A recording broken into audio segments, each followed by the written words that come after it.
ke 51 ya. Halaman 51. Sebelum kita membaca kitab ini, kita baca surat Al-Fatihah dengan harapan mudah-mudahan Allah Subhanahu wa Ta'ala memberi taufik kepada kita semua, mengabulkan hajat-hajat kita, mengampuni dosa-dosa kita semua, dan kita hadiahkan pahala Fatihah ini kepada orang-orang tua kita yang telah mendahului kita, para guru-guru kita, mu'alif daripada kitab ini. Ala hadhihi wa kullu niyatin salihah wa ila hadratin Nabi Muhammadin sallallahu alaihi wasallam. Al-Fatihah.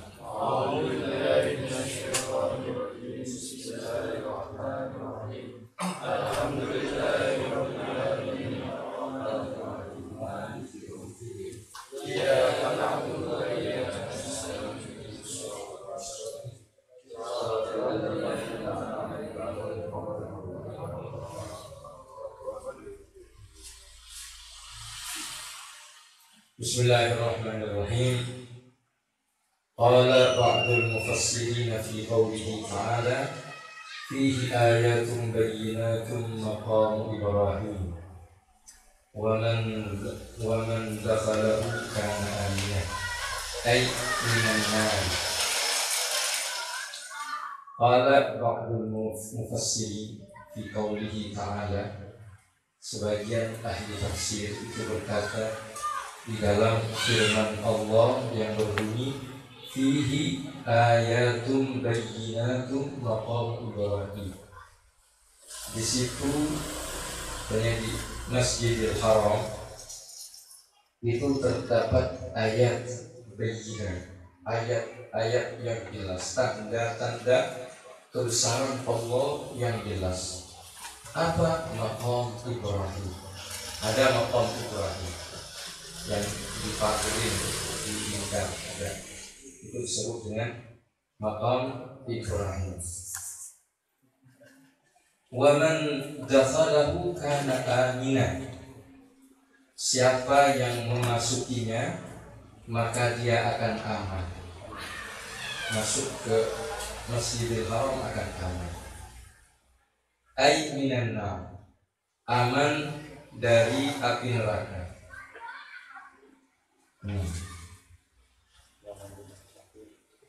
Waqila, menurut pendapat yang lain, aman minat talab, dari tuntutan. Wa kana fil jahiliyati man ahdatha hadatsan wa laja'a ilaihi. Aman dari pencarian, dicari. Karena dulu di zaman jahiliyah, orang yang melakukan suatu pekerjaan maka akan berlindung di Masjidil Haram. Walaja ilaihi maka aman, karena orang-orang jahiliyah dulu menghormati rumah Allah. Jadi meskipun mereka jahiliyah, mereka nggak berani berbuat macam-macam. Misalnya menumpahkan darah di depan Ka'bah nggak berani, sehingga orang yang lari ke situ aman. Makanya waman dakhalahu kana amin. Itu menceritakan tentang sebuah realita yang terjadi di zaman jahiliyah. Wa yamshil qatil ala qatilihi fihi min ghairi hafaratin. Dari amannya seseorang yang membunuh, maka dia lewat aja di depan pembunuhnya. Orang artinya di depan orang yang perlu untuk dibunuh, misalnya ada kesalahan atau apa ya. Min ghairi hafaratin, tanpa ketakutan, tanpa ada perjanjian terlebih dahulu untuk damai. Kalau sudah masuk ke dalam Masjidil Haram maka itu aman. Wasiba tadlubus sayyid fa idza dakhala al-haram kaffat anhu. hayawan-hayawan buas itu akan mencari mangsa. Tapi bila mana mangsanya masuk ke tanah haram, maka tidak jadi untuk memangsa. Jadi kalau ada tikus di tanah haram, itu nggak bakalan dikejar oleh kucing. Begitu pula hayawan-hayawan yang lain. Wa kadza qaulihi ta'ala, begitu pula sebagaimana firman Allah, wa id ja'alna al-baita masabatan lin-nasi wa amna. Tatkala kami, kata Allah, menjadikan al-bait, menjadikan Ka'bah masabatan, tempat kembalinya manusia dan tempat yang mengamankan mereka. Jadi aman orang yang masuk ke Baitul Maqdis. Wa dzalika bi du'a Ibrahim alaihissalam haitsu qala Rabbi ij'al hadzal balada aminan. Hal ini disebabkan doa Nabiullah Ibrahim yang berkata, ya Allah, jadikanlah negeri ini damai. Dan subhanallah, sepanjang sejarah tidak ada negeri yang lebih aman dibandingkan dengan tanah haram. Betul-betul aman. Sampai orang mau itu mobil-mobil di situ itu kadang kagak dikunci, diparkirin aja di depan rumahnya, aman aja. Karena memang ada jaminan dari Allah Subhanahu wa Ta'ala. Aman. Banyak orang yang takut dibunuh oleh orang lain, larinya ke Mekah. Saya pernah ketemu satu orang minta amalan sama saya. Dia jadi guide kita waktu umur. Kalau dia bilang, tolong saya minta amalan apa? Biar kebal katanya. Waduh, mandiin saya. Mandiin di mana? Enggak ada bunga 7 rupa di sini. Enggak, saya minta mandiin biar kebal kan. Emang kenapa? Saya ini tidak berani pulang. Kebetulan dia orang Madura, guide kita itu. Kalau pulang bisa dibunuh ini sama orang. Tapi berada di Mekah tenang-tenang saja, sebab itu ada jaminan dari Allah Subhanahu wa Ta'ala.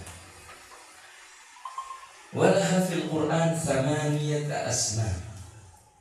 Walaha fil Qur'an thamaniyatu asma. Di dalam Al-Qur'an, Makkah ini memiliki 8 nama. Makkah disebut dengan Makkah. Wa Bakkah awwalu baitil wudi'a lin-nasi lalladzi bi Bakkah mubarak. Jadi ditaruh di Makkah, di Bakkah namanya. Wa Ummul Qura, namanya juga ada Ummul Qura. Kenapa disebut Ummul Qura? Karena menjadi pusat kampung desa. Ada yang mengatakan disebut dengan Ummul Qura karena penduduknya rata-rata ummi saat Nabi Muhammad diutus. Ummi itu tidak bisa menulis dan tidak bisa membaca, makanya disebut dengan Ummul Qura. Wal qaryah disebut dengan qaryah. Wal balad la uqsimu bihadzal balad. Nah, maksud al-balad di situ adalah Makkah. Itu di dalam Al-Qur'an. Kemudian wal baladul amin. Baladul amin. Wal baldah, ini juga nama. Wa ma'ad dan ma'ad. Innal ladzi faradha 'alaikal Qur'an la raddaka ila ma'ad.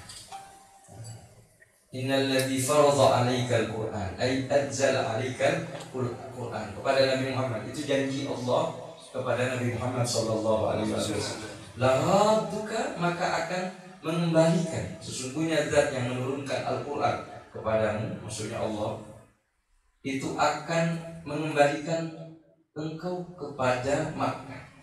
Ma'ad ini makna aslinya tempat kembali, maka disebut dengan ma'ad. Itu ayat kalau kita nyampe di satu kampung, pengen balik ke kampung itu, kita tulis innalladzi faradha 'alaikal Qur'an laradtuka ila ma'ad, itu akan dibalikan oleh Allah. Kalau kita ke Mekah misalnya, kita ke Hadramut misalnya, pengen balik lagi ke tempat itu, tulis tidak perlu pakai pulpen, tulis pakai tangan aja di dinding atau di mana, maka insya Allah akan balik ke tempat. Kalau dengan terserah di mana saja, misalnya pergi ke Anyer misalnya Pak Pantai, atau ke Bali, pengen balik lagi ke Bali, ya. Tapi kita menulis itu di tempat-tempat yang baik, bukan di tempat-tempat maksiat. Itu berarti kan niat balik maksiat lagi. Wa min asma'iha fi ghairi, dan di antara nama Makkah, nama tempat kelahiran Nabi, fi ghairihi, di dalam selain Al-Quran, itu namanya Ar-Ras. Namanya Ar-Ras, kepala. Karena memang kepala kita ini kalau saat ini melihat dari ilmu geografi itu, maka ditemukan bahwa pusat bumi itu ada di Makkah. Pusatnya ada di Makkah. Wal Qadisi, maknanya tempat yang suci. Wal Masjid Al-Haram, Masjidil Haram, juga maknanya Rawh.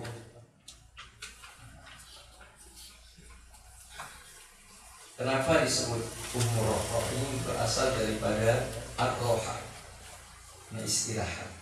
Kenapa dikatakan Rawh? Karena dosa-dosa istirahat di sana. Orang kalau ke Mekah masa niatnya mau niat berbuat dosa kan enggak. Niatnya adalah niat ibadah. Makanya disebut dengan Rawh. Wa ummu rahmi. Ya. Kenapa disebut dengan ummu rahmi?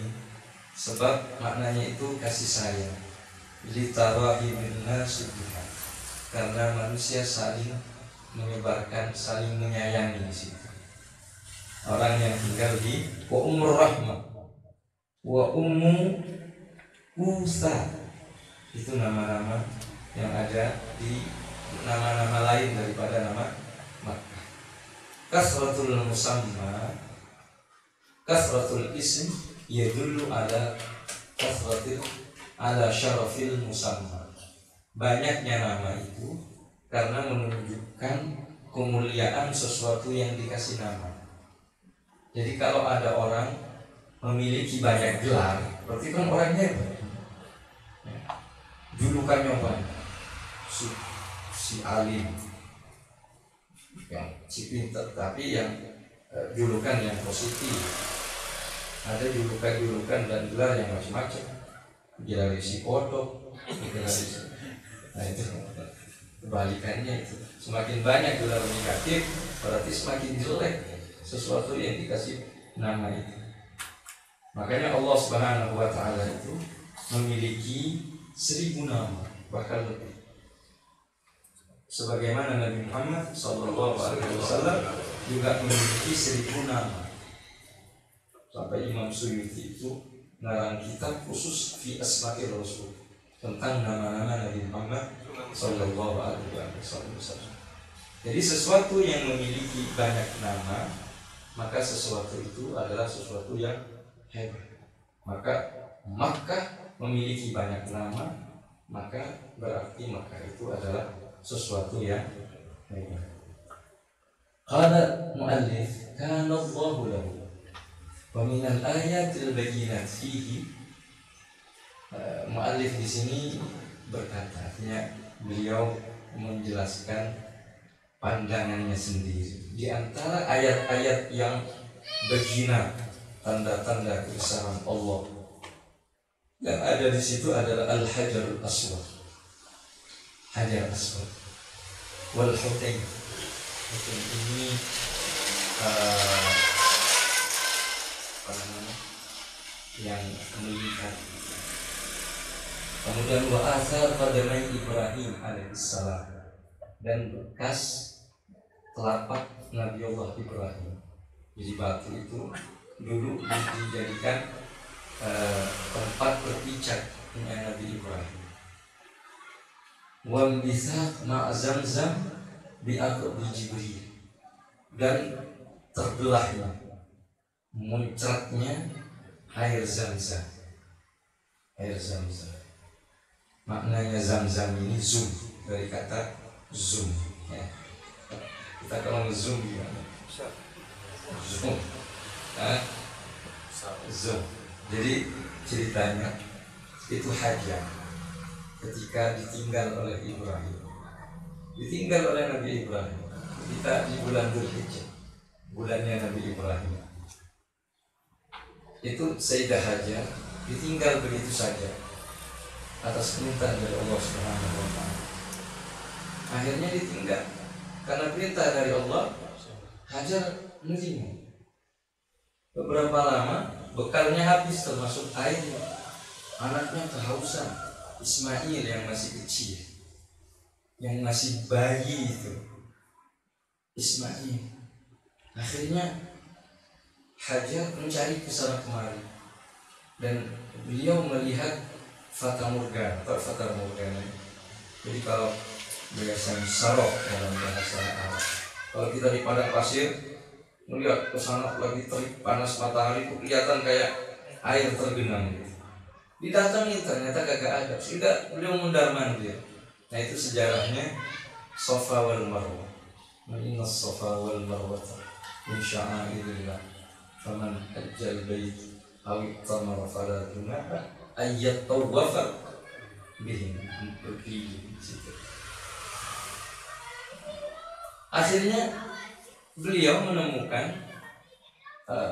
di kaki Ismail. Jadi Ismail itu menangis gitu, menangis sambil menggerak-gerakkan kakinya. Biasanya kan orang kalau lagi nangis, ya kan anak kecil, wah kakinya dia kejar gitu kan. Ternyata keluar air di situ. Nah, ini tempat memang paling kering, paling tidak ada air, sehingga tempat itu tidak dijamah oleh manusia, sebab tidak ada air.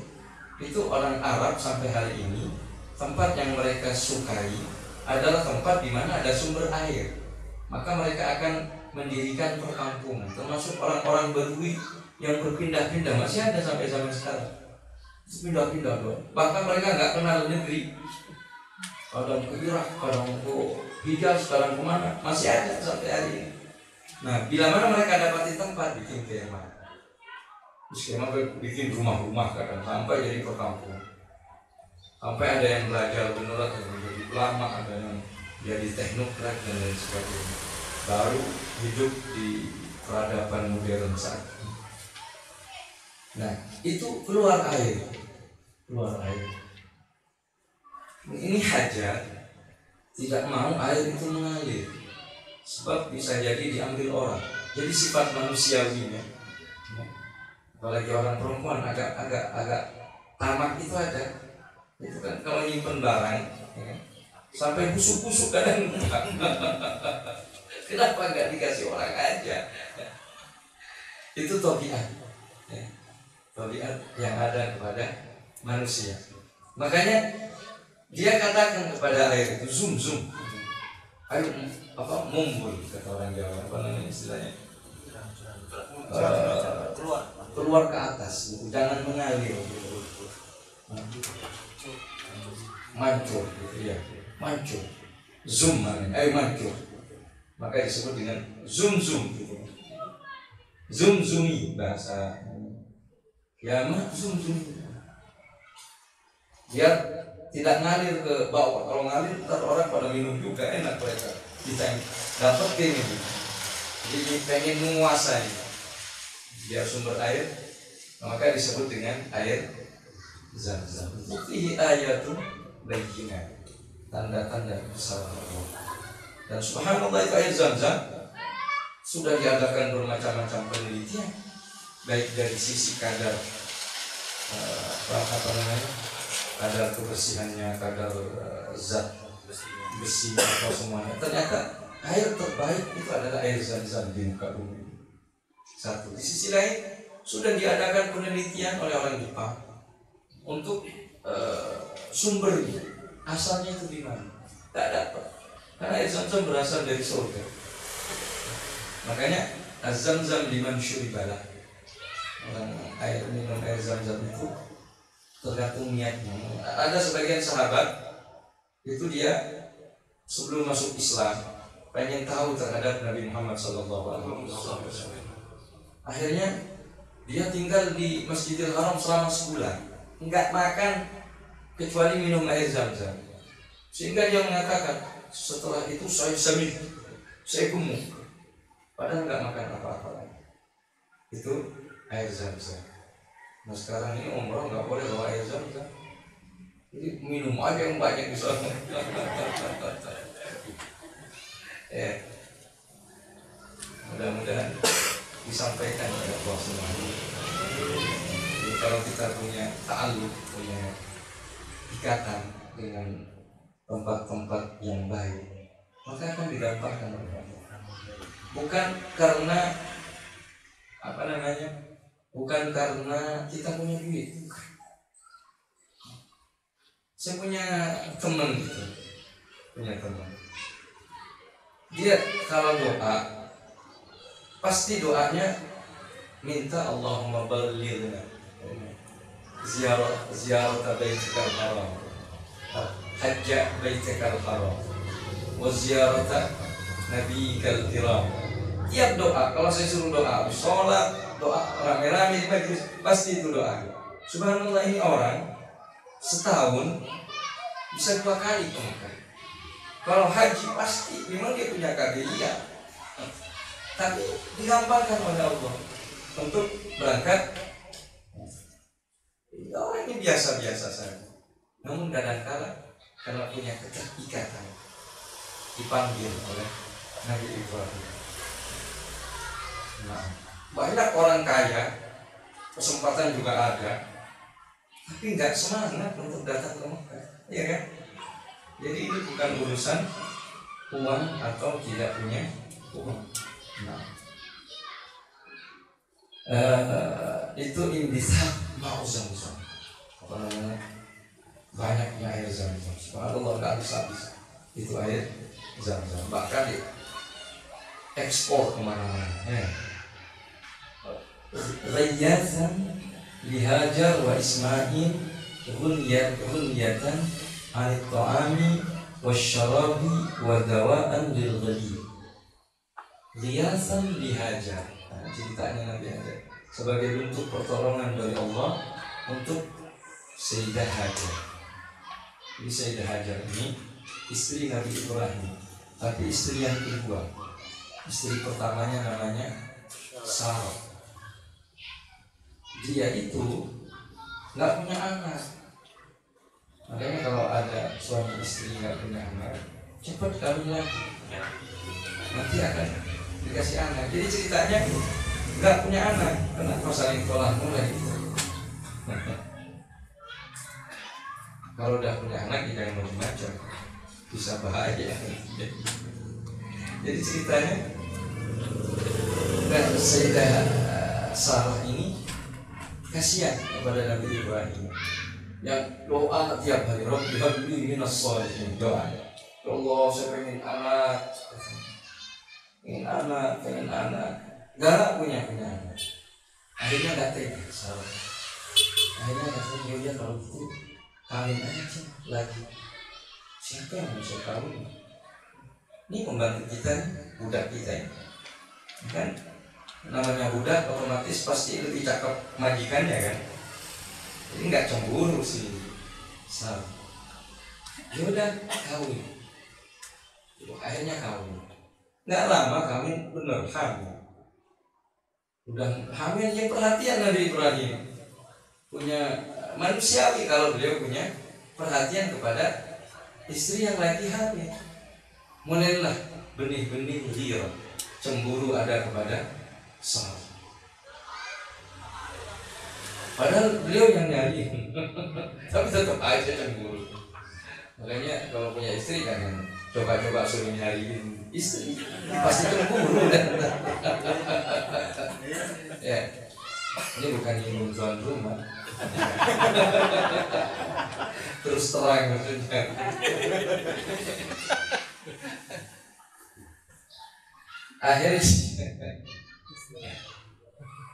Akhirnya dikatakan oleh Nabi Ibrahim, mulai semakin hamilnya semakin kuat, semakin tumbuhnya besar, sampai pada akhirnya melahirkan.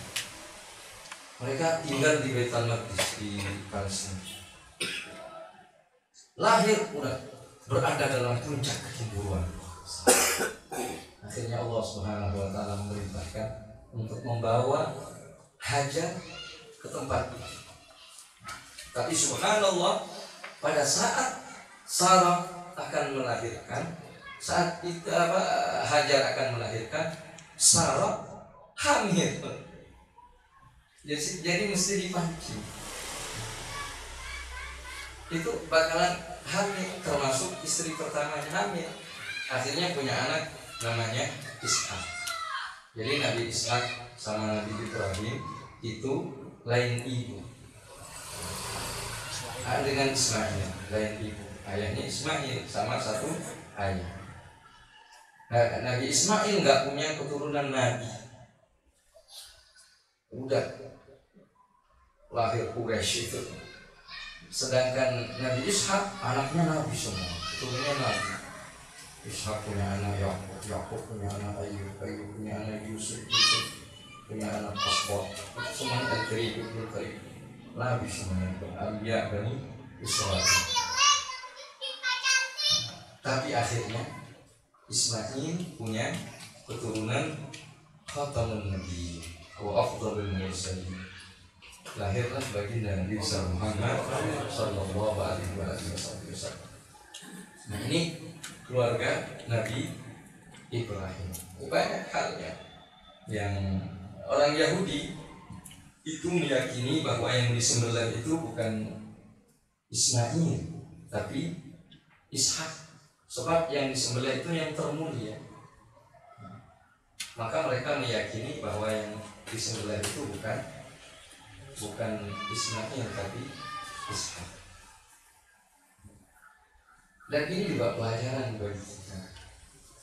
Kalau punya saudara lain ibu, lain ibu satu ayah, itu memang mesti dipisah. Itu mesti dipisah. Kalau tidak akan mengakibatkan konflik besar. Ini sunnatul anbiya. Ini merupakan sunnah al-kauniyah, sunnatullah. Bukan suatu hal yang meskipun itu terjadi kepada para aulia, para wali, anak-anaknya giliran lain ibu, wah itu agak sulit untuk bisa. Itu sunnatullah, jangan heran kalau terjadi. Ini kan anaknya orang alim, ini kan anaknya. Biasa terjadi. Makanya Nabi Ibrahim oleh Allah disuruh untuk dijauh. Kalau jaraknya agak jauh ya agak ketemu tiap hari. Paling perannya di pos sate.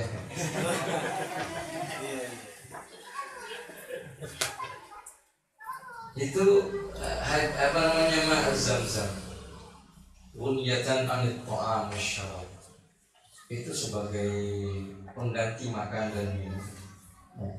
Wadawaan lil ali, dan obat bagi orang yang sakit. Luar biasa itu ajaran Rasul. Tsumma inna biha jima'al masyair. Dan di situ di Makkah itu tempatnya masyair, berkumpulnya masyair, syiar-syiar Allah seperti Safa, Marwah. Di situ juga ada lahirnya Rasulullah sallallahu alaihi wasallam. Wa minha bada'a ad-din ghariban ba'da an kana qad afa. Di situ di Makkah itu dimulai agama Islam yang tadinya asing, dalam keadaan asing, yang tadinya tidak ada sama sekali. Wa awwalu ma nuzila biha al-Qur'anul Karim. Pertama kali Al-Qur'an diturunkan di Makkah. Wa akafa fi awsatihal malaika wal anbiya alaihim afdhalus salatu wassalam. Dan di situ ada malaikat yang berkumpul. Para nabi juga banyak di situ. Tsumma hiya qiblatul musallin fi jami'il afaq. Merupakan kiblatnya orang-orang yang salat di seluruh penjuru dunia. Wa ilaiha tanzi'ul qulub bi du'ail khalil wa amril khallaq. Dan kepadanya itu hati-hati ditarik berkat doa Nabi Ibrahim dan perintah Allah Subhanahu wa taala. Makanya dikatakan wa'dan linnasi bil hajj. Panggillah wahai Ibrahim kepada manusia, yatika, maka akan datang. Apanya? Sampai Allah mengatakan min kulli fajjin amik, dari setiap penjuru-penjuru dunia. Itu saat itu Nabi Ibrahim sampai Nabi Ismail doang, nggak ada orang. Kata Allah, ayo wa'dan, sampaikan, panggil manusia. Azan, azan. Ya Rab, itu di Jabal Abi Qubais. Ada yang mengatakan di Jabal Sofa. Ya Rab, gimana saya mau manggil? Kan gak ada orang, suara saya terbatas. Kata Allah, alaikan nida wa alayyal balagh. Ayo kamu panggil aja udah, saya yang akan menyampaikan. Nah hari itu ketika Nabi Adam menyampaikan ayyuhan nas gitu, panggil semuanya Nabi Adam. Itu semua orang oleh Nabi Ibrahim, semua orang yang akan sampai ke Baitullah, sampai ke Tanah Haram hingga akhir zaman itu menjawab labbaik Allah, labbaik, jawab semuanya. Jadi kita yang akan ditakdirkan atau yang telah ditakdirkan sampai ke Tanah Haram berarti telah menjawab saat itu. Maka alam itu disebut dengan alam Ibrahimiyah. Jadi alam Ibrahimiyah. Kita belum terbentuk, tapi sudah bisa menjawab di saat berada di alam ruh. Pernah juga ada masa disebut dengan alam Musawi, alamnya Nabi Musa. Itu ceritanya Nabi Musa membaca keistimewaan umat Nabi Muhammad. Istimewa begini begitu. Nabi Musa, faj'alhum min ummati, jadikanlah mereka umatku. Maka kata Nabi, kata Allah, tilka umat Ahmad, itu umat Nabi Muhammad. Terus begitu sampai akhirnya Nabi Musa bilang begini, faj'alni min ummati, kalau begitu jadikan saya umatnya ya. Kau nggak bisa, kamu dipilih menjadi seorang nabi. Kalau begitu saya pengen dengar suara mereka. Akhirnya Allah memanggil kita semua, ya umat Ahmad. Maka itu semua serentak menjawab dan didengar oleh Nabi Musa. Maka alam itu disebut dengan alam Musawiyah, karena yang punya kekuasaan saat itu adalah Nabi Musa, yang membuat kita punya suara sebelum kita terbentuk fisik kita. Ini qudratullah. Masuk akal? Masuk akal? Pernah nggak kita kaget tidur dalam mimpi, tahu-tahu kaget karena mendengar suara yang keras? Tahu-tahu bangun gak ada apa-apa, senyap sunyi, tapi seakan-akan terdengar suara. Bisa kan? Nah itu ruh bisa menerima sebuah suara yang fisiknya tidak ada. Itu luasnya alam ruh. Nah, alam ruh ini dipersempit oleh alam jasmani kita ini. butuh makan, butuh minum, butuh ini, butuh itu. Makanya para aulia ketika mereka meninggal, mereka lebih hebat, lebih sakti istilahnya. Ketika kita minta bantuan mereka, mereka lebih gampang, sebab mereka tidak dikungkung, tidak terpenjara dalam jasmani. Mereka udah nggak butuh lagi jasmani, ruhnya yang bertindak di situ. Makanya kita menziarahi para aulia yang sudah meninggal itu sangat luar biasa. Paham? La ilaha illallah. Wa awwalu ma wa thumma wa ilaiha wa biha a'zamu majami'ud dunya. Di tempat itu tempat terbesar terkumpulnya manusia. Gak ada yang lebih besar di dunia ini melebihi Makkah. Ya sekarang baru Covid ya, baru 1 juta. Kalau biasanya kan sampai 3 juta minimal 2. Nggak ada perkumpulan Vatikan atau apa-apa, nggak ada perkumpulan di muka bumi ini yang melebihi perkumpulan yang ada di Makkah. Nggak ada. Orang wukuf sedemikian rupa. Kita nah. Kemudian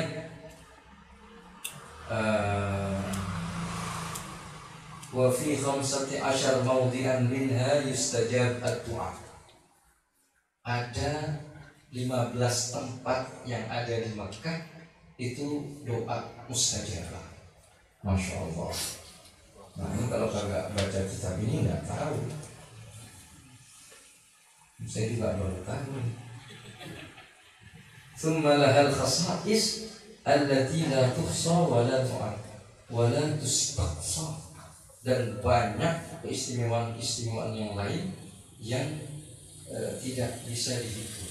Banyak sekali. Yang dikatakan ya ahla tadrisil ulum jami'iha wa dawi uqulin qad safat min ribati hal ta'lamuna mahallatan ma'rufatan jama'at kamakkata fi idadi fadilati. Ya ahla tadrisil ulum jami'iha, wahai orang yang mempelajari bermacam-macam ilmu, maksudnya para ulama yang hebat, wadawil uqul, dan orang-orang yang cerdas, para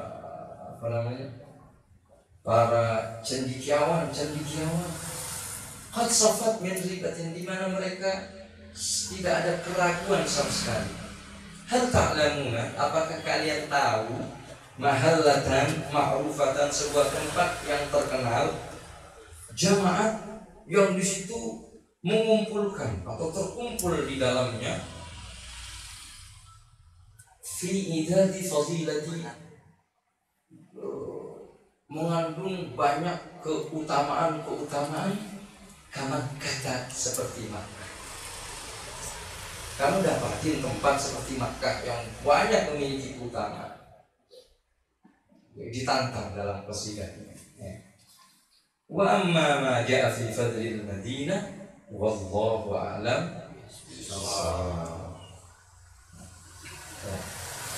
Ini keutamaan Madinah, ini keutamaan Makkah. Kita bahas panjang lebar di situ. Masya Allah, mudah-mudahan tidak ada seorang pun yang diwafatkan oleh Allah di antara kita melainkan telah sampai. Amin. Amin. Salah satu bentuk bahwa kita selamat daripada kemunafikan itu kita sampai di Makkah. Meskipun tidak ada jaminan bahwa orang munafik nggak bisa masuk Makkah, orang kafir bisa masuk Makkah. Cuman kebanyakan orang-orang mukmin itu yang dipanggil oleh Allah Subhanahu wa taala. Niat yang kuat. Kalau kita punya niat yang kuat, karena niat seseorang itu luar biasa. Niat itu dapat mendobrak sesuatu yang berat, bahkan dapat berpengaruh lintas masa dan lintas zaman.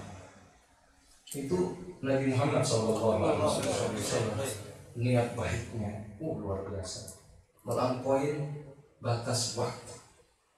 Ketika beliau mengatakan kepada malaikat yang menawarkan dirinya untuk menghancurkan Taif. Beliau enggak, saya jangan hancurkan, karena saya punya keinginan agar keluar dari sulbi mereka, dari rahim mereka, orang-orang yang beriman kepada Allah. Artinya niat Nabi Muhammad itu jauh ke depan. Itu menunjukkan bahwa pengaruh niat itu luar biasa. Kenapa ini para habaib, para sahabat, para sayyid yang ada di muka bumi ini, mereka adalah keturunan Rasulullah SAW dari fase pertama, dari masa ke masa sampai hari ini. Itu di berbagai negara, bukan hanya di tempat kita Indonesia, di Mesir, di Maroko, di Syam. Itu mereka adalah orang-orang yang banyak berjasa di dalam ilmu, di dalam dakwah, di dalam tarbiyah. Hampir semua aulia yang terkenal itu banyak dari kalangan mereka. Kita mengenal Syekh Abdul Qadir Al-Jilani, kita mengenal Imam Hasan, kita mengenal Abi Hasan Asy-Syadzili. Itu apa namanya, pengikutnya banyak sekali, Thariqah Syadziliyah. Kita kenal Syekh Baharuddin An-Naqsyabandi, itu ada di Tajikistan, tempatnya jauh di Afghanistan sana. Tapi Masya Allah, di Turki itu bisa separuh orang Turki itu Thariqahnya Naqsyabandi. Belum lagi di Indonesia, itu juga adalah keturunan Nabi Muhammad SAW.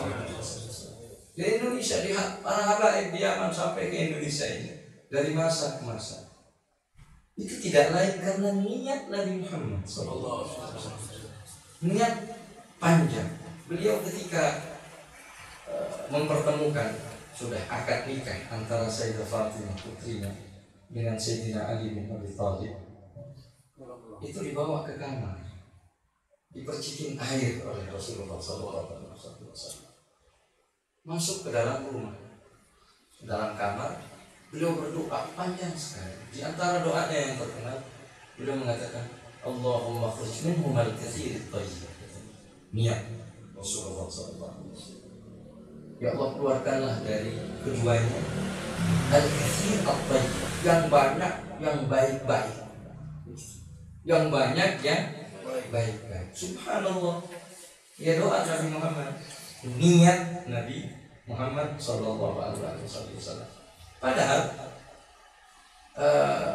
Sayyidah Fatimah dan Sayyidina Ali itu punya anak yang laki-laki 3, Al-Hasan, Al-Husain, dan Muhsin. Muhsin ini meninggal masih kecil.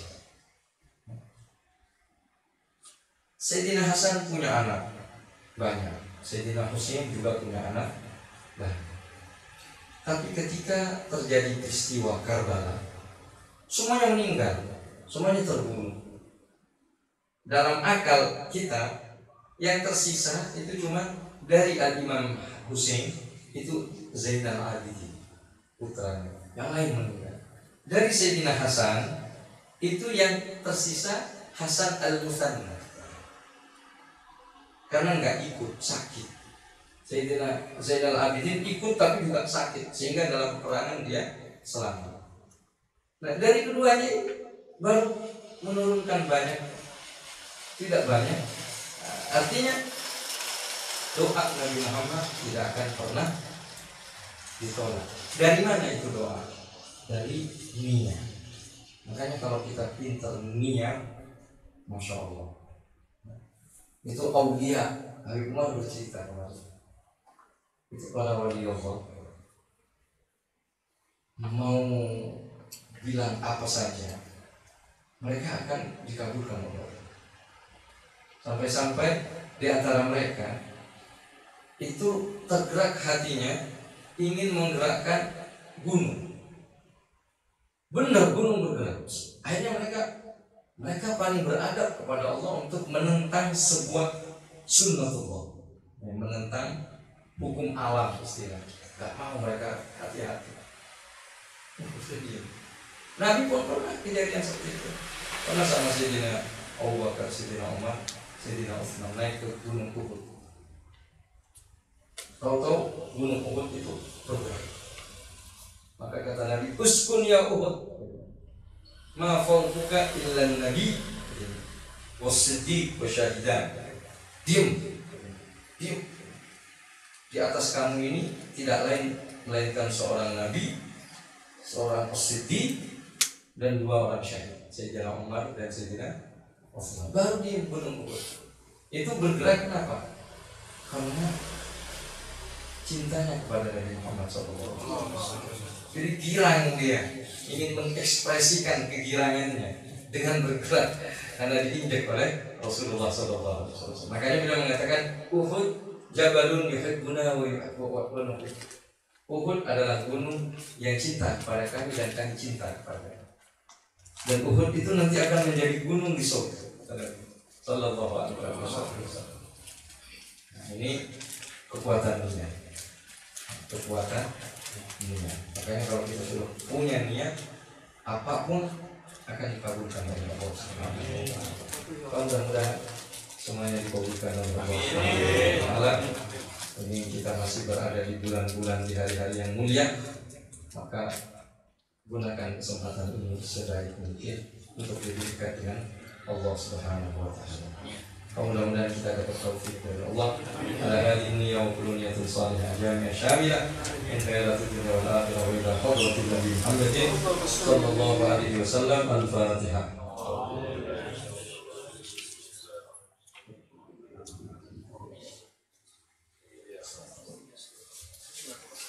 Kalau ini ini 15 tempat di Kota Mekah, di mana letaknya yang mustajab.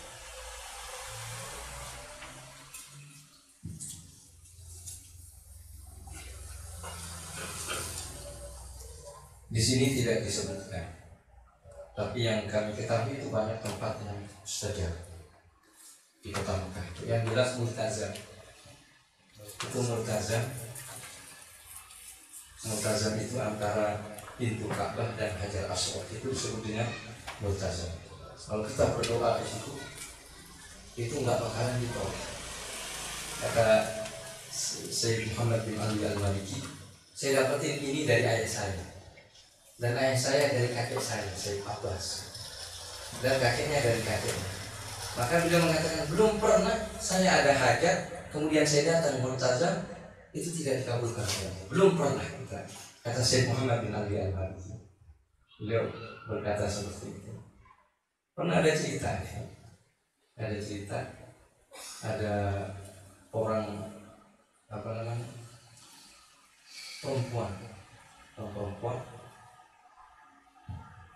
cakep banget, dia tawaf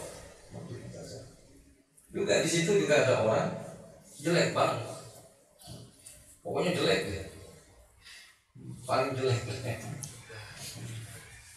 Akhirnya di depan Multazam udah lagi tawaf, selesai tawaf, tahu-tahu melihat perempuan yang cakep tadi. Dia angkat tangan di Multazam, ya Allah, di Multazam, mudah-mudahan itu perempuan jadi istri saya.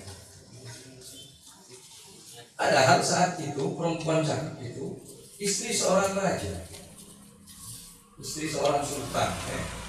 Tahu kan sultan di sini gimana?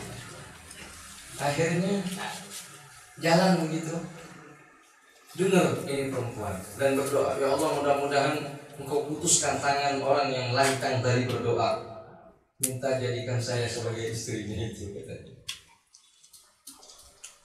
Itu semua terjadi di mana? Di Multazam. Sudah, ini orang pulang ke kampung masing-masing di musim haji. Setelah beberapa lama, mereka sudah lupa dengan doanya mungkin. Tahu-tahu ada seorang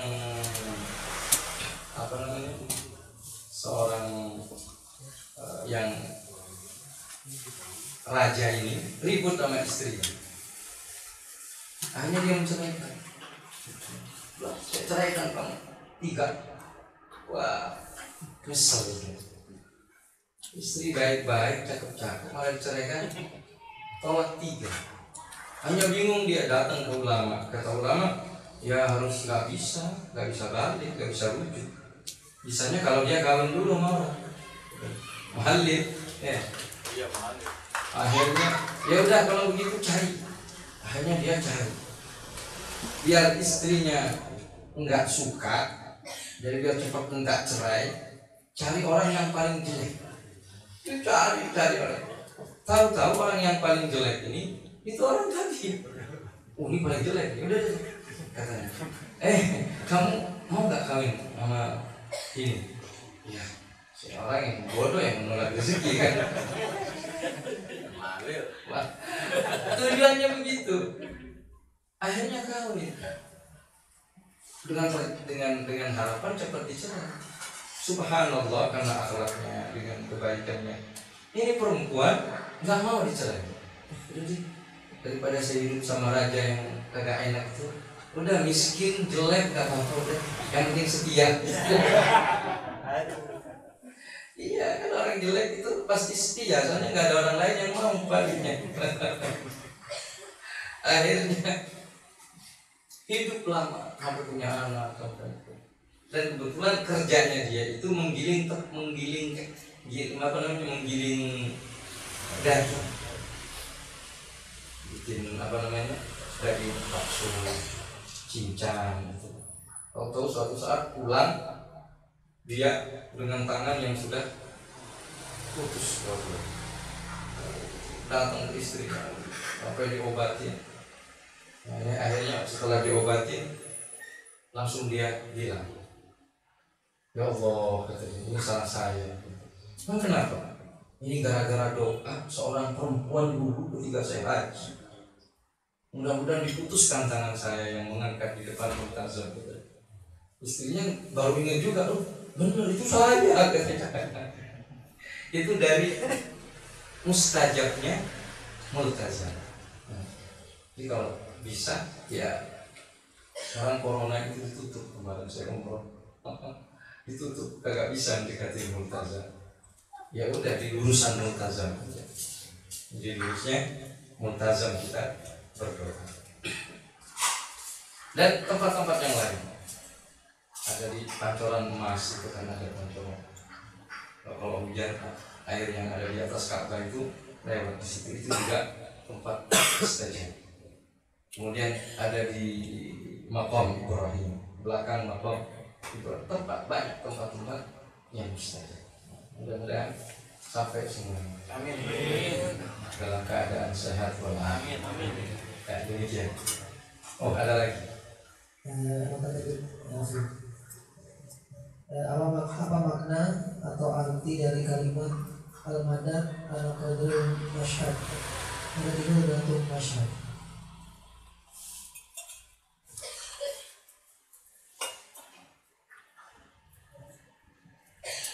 Iya, kesimpulannya begini. Masyhad itu maknanya pandangan hati kita terhadap seseorang. Kalau kita memandang seseorang dengan pandangan ta'zim, itu disebut dengan masyhad. Semakin besar keyakinan kita terhadap orang itu, maka keberkahan dari orang itu semakin besar. Jadi al-madad ala qadri masyhad. Bahkan dikatakan seandainya engkau yakin bahwa batu itu bermanfaat, akan bermanfaat, apalagi kepada para wanita.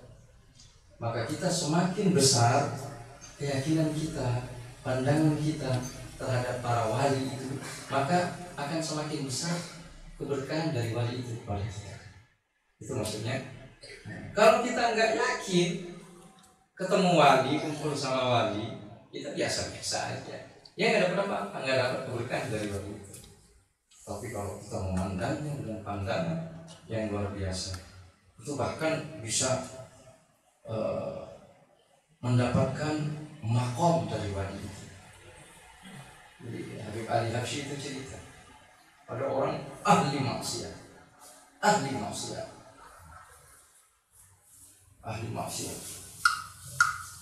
lewat di depan seorang soleh. Dia pandang, dia lihat begitu. Terus melihat orang solehnya melihat juga. Ini orang kok melihatnya begini, dipandangnya lagi soleh. Itu pergi.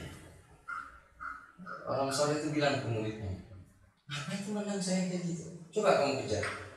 Akhirnya dikejar. Dikejarnya ketemu siapa? Orang tadi. Kenapa kamu memandang guru saya dengan pandangan kayak tadi? Iya. Saya ini dari ujung kaki sampai ujung rambut, dari ujung rambut sampai ujung kaki. Ini udah ngantuk berarti. Jangan nanya lagi di sini. Dari ujung rambut sampai ujung kaki, ahli maksiat, dosa semuanya. Sedangkan orang tadi yang saya pandang dari ujung rambut sampai ujung kaki taat semuanya kepada Allah. Jadi perbedaannya sangat jauh. Jadi dia memandang dengan pandangan yang luar biasa. Masyhad. Akhirnya kata wali tadi, tidak ada yang pantas untuk menggantikan makom saya kecuali orang. Akhirnya jadi wali.